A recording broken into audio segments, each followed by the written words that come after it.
The UK government has agreed to take at least 200,000 refugees. The EU is obviously taking very many refugees on the basis of a 3-year visa, and that seems reasonable to me. I think after the 3 years are up, we can deal with people on a case-by-case basis if they want to stay in the country. We do have a labour shortage, as it happens, in this country, so I think it works quite nicely for us and for the Ukrainians. We are, of course, about as far away as you can get from Ukraine physically, but of course we know that a lot of people do want to come here anyway, even in peacetime.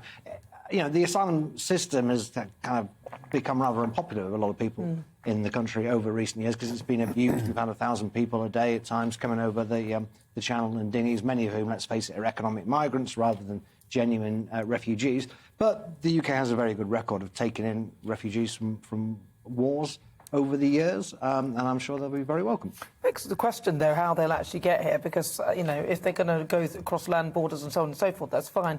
But then when you get to France, how are you going to get across? I'm wondering if the British government are actually going to put something on to help these refugees get to this country, or whether they're just going to expect that if you get here and arrive, that you're going to be in the allocation of 200,000. I think it's going to be very difficult for Ukrainian refugees to arrive over land to cross Europe. You know, you remember all the scenes, all those black and white scenes of the post-war migration across Europe, with crowds and crowds of people walking, and you just hope that that won't be replicated this time around.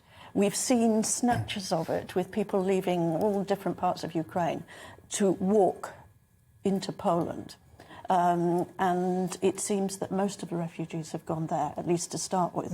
And also, I think, though it's hard to tell, that very many of them will actually prefer to stay in that part of Europe, that their ties are with Ukraine and they'll want to go back if at all possible. And the other thing is that people have a lot more connections with family who've already emigrated or who are working either in Western Europe, but particularly in Poland and Hungary. There are, to me, an amazing number of Ukrainians who are already working in those countries and have been for 5-6 years. And you ask, you know, how have they actually got there? How have they got jobs, given that they're not some, you know, Ukraine isn't part of the EU, they're not subject to free movement. How have they got there? But they appear to be working very successfully, especially in Poland. Well, you mentioned the EU as well. I mean, there's been a call for them to join the EU quickly as well.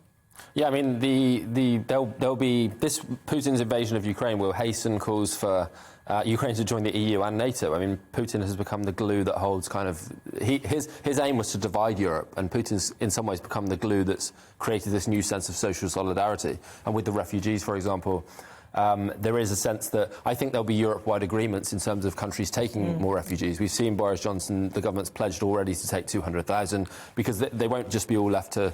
I mean, as Mary said, many of those refugees will prefer to be in countries near to Ukraine, but it's if you have all of them in Poland, it creates a huge strain on the infrastructure of that country, for example. So they do have to kind of fan out across Europe, and I believe because Europe is showing this sense of solidarity towards Ukraine, we will see those kinds of agreements. They're still keeping some stipulations on it as well, because actually it might end up opening the floodgates to a lot of the people who are actually migrating to this country and trying to get over the channel by those means that are not Ukrainians, and that's a bit of a worry in some respects as well. Yes, but I mean, I think it's reasonable. I don't think we're actually insisting on people bringing their passports with them, but it's been strongly suggested that people do, and I would hope that we keep a closer eye on people who turn up with no papers whatsoever. I mean, this is not a third world country, Ukraine. These people, a lot of them, as has been said, you know, they want to go back home. They just want a safe haven for the time being. Let's hope that their homes haven't been flattened by the time this is all over. And I think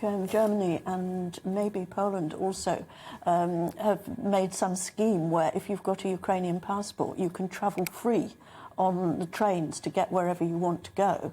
And so, you know, in that sense, we're probably not looking at people walking. If that scheme is extended, it's actually, I think, quite a good scheme, really. You know, if you can demonstrate you're Ukrainian, then you have something like free passage.